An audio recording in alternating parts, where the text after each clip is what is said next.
Good evening everyone তোমরা সবাই কেমন আছো আশা করি খুব খুব খুব ভালো আছো। আমি অনুপমা, আমি আবার তোমাদের সামনে একটা নতুন ব্লগ নিয়ে হাজির হয়ে গেছি। আর কোথায় যাচ্ছি সেটা জানতে হলে কিন্তু প্রথম থেকে শেষ পর্যন্ত স্কিপ না করে ব্লগটা পুরোটা দেখতে হবে।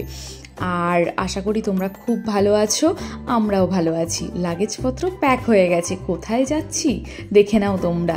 আর এইদিকে দেখো গাড়ি এসে গেছে, লাগেজ গাড়িতে তুলেও দিয়েছি। গাড়িতে আমরা সবাই উঠে পড়েছি, উঠে পড়ে চললাম কোথায় জানো, হাওড়া স্টেশন। হাওড়া স্টেশন থেকে কোথায় যাচ্ছি সেটা জানতে হলে কিন্তু পুরো ব্লগটা তোমাদেরকে দেখতে হবে। গাড়িতে তো উঠেই পড়েছি, দেখতেই পাচ্ছ। এখান থেকে কথা বলতে বলতে কিন্তু আমরা প্রায় হাওড়া স্টেশনের কাছাকাছি পৌঁছেই গেছি। আর এবারে কিন্তু আমি, মা, আমার হাজবেন্ড, ইভান, শুধু এরাই নয়, এবারে কিন্তু আমার বাবা মানে আমার শ্বশুরমশাইও কিন্তু আমাদের সাথে ট্রাভেল করছে। তো আমরা কোথায় যাচ্ছি সেটা তোমাদেরকে পরেই বলবো। আর আমরা আপাতত কথা বলতে বলতে কিন্তু পৌঁছে গেছি হাওড়া স্টেশনে। বেশিক্ষণ সময় যদিও বা লাগলো না। আর হাওড়া স্টেশনে ঢুকে দেখলাম সামান্য ঝিরিঝিরি বৃষ্টি পড়া স্টার্ট করেছে, খুব একটা জোরে নয় কিন্তু স্টার্ট করেছে। আপাতত তোমরা এর মধ্যে বলে দাও তোমরা কোথা থেকে কারা আমার এই ভিডিওটা দেখছো, তবেই তো তোমাদেরকে থ্যাঙ্কস জানাতে পারবো। আর এই যে আমরা হাওড়া স্টেশনে পৌঁছেও গেছি। আর এখানে ইভানকে নিয়ে মাকে বললাম তুমি তাড়াতাড়ি এগিয়ে যাও। আর এখানে আমরা একটা কুলিও নিয়ে নিয়েছিলাম কারণ অনেকগুলো লাগেজ ছিল।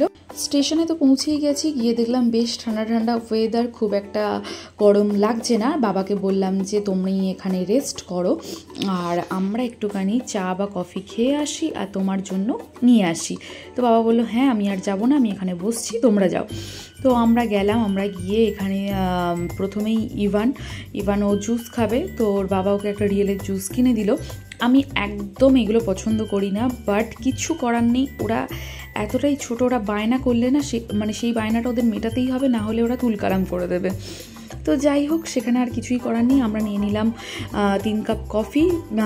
চা খাওয়ার একটা ব্যাপার ছিল কিন্তু চাটা পেলাম না এখানে, তো কফি পেলাম।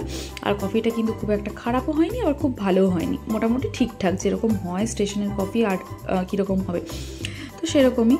তো ব্যাপারটা ঠিকঠাকই ছিল। কফিটা খেয়ে বেশ এই ঠান্ডার ওয়েদারে ভালোও লাগলো আর এতটা জার্নি করে এসে। আর এখানে দেখো ইভান রিয়েলের জুসটা খাচ্ছে। ওকে বাড়ি থেকে অলরেডি খাইয়েই এনেছিলাম, কিন্তু যখন আমরা চা খাই না তখন ও জুস খেতে চায়, ভাবছে যে সবাই খাচ্ছে আমি কেন খাবো না, এরকম একটা ব্যাপার থাকে। আর বাবা উইদাউট সুগার চা কফি খায়, কিন্তু এখানে ছিল না। তো বাবাকে কফিটা এনে দিলাম, বাবা বলছিল যে খাবে না, কিন্তু বললাম যে খাও, কিছু হবে না। এখানে আমাদের চা কফি খাওয়া সবার ডান। চা ঢুকলো তখন বেশ জোরে বৃষ্টি চলে এসেছিল। ট্রেনে তো উঠে পড়েছি, ট্রেনে অনেক রাতে উঠেছি, তাই জন্য রাতে আর ভিডিও করিনি। একদম সকালবেলা ঘুম থেকে উঠে আমি ভিডিও করেছি। এই বাইরের দৃশ্যটা দেখো কি অ্যামেজিং লাগছে। আর সঙ্গে চা তো নিয়ে নিয়েছি। বাবুর মায়ের সবার চা খাওয়া হয়ে গেছিলো, আমি একটু লেট করে ঘুম থেকে উঠেছি, তাই জন্য আমি একটু লেটেই চা খাচ্ছি। ওদের সবার খাওয়া ডান। আর চা খেয়ে এখানে একটু বাইরের দৃশ্যটা একটুখানি এনজয় করছিলাম। বেশ সুন্দর, পুরো গ্রিনিশ এরিয়া আর ওপরে ছোট ছোট পাহাড়, দেখতে ভীষণ ভালো লাগছিল। আর এই দিকে আর একজন ইভান এখনও ঘুম থেকে ওঠেনি। ও সেই যে রাতে ঘুমিয়েছিল এখনও ঘুমাচ্ছে, ওকে আমি ডিস্টার্বও করিনি কারণ ট্রেন থেকে নামার এখনও দেরি আছে। তো আমরা এখানে কথা বলতে বলতে প্রায় তখন সকাল 11টা নাগাদ পৌঁছেছি। আর এখানে দেখো এই মাত্র এইটা ঘুম থেকে উঠেই দুষ্টুমি করা শুরু করে দিয়েছে। উঠেই দিন দিন দাদু এইসব করছে। আর এখানে দিনের কাছে একটুখানি দুষ্টুমি করা হয়ে গেল। আর তারপরে দিনের কাছে দুষ্টুমি করার পর এবার শুরু করেছে দাদুর কাছে যাবে। দুষ্টুমির মানে মাস্টার একদম। তারপরে দাদুর কাছে ওখানে গিয়েও দুষ্টুমি। এখানে আবার একটুখানি শান্ত হয়ে বসে কি জানলা দিয়ে দেখছে মন দিয়ে। আর তারপরে এখানে আমরা প্রায় এসে গেছি। আর বাবু ওর দুজন দাদাদেরকে ফোন করে দিয়েছিল, ওখানে ও দাদারা আমাদেরকে রিসিভ করতে এসেছিলো। আমরা কিন্তু পৌঁছে গেছি অন্ধ্রপ্রদেশের পলাশায়। তো তোমরা জানতেই পারলে আমরা কোথায় এসেছি, আমরা এসেছি অন্ধ্রপ্রদেশে। এখানে আমার মেন শ্বশুর বাড়ি মানে আদি বাড়ি যেটা সেটা। তো সেখানেই আমরা একটা পুজো পারপাসের জন্য এসছি।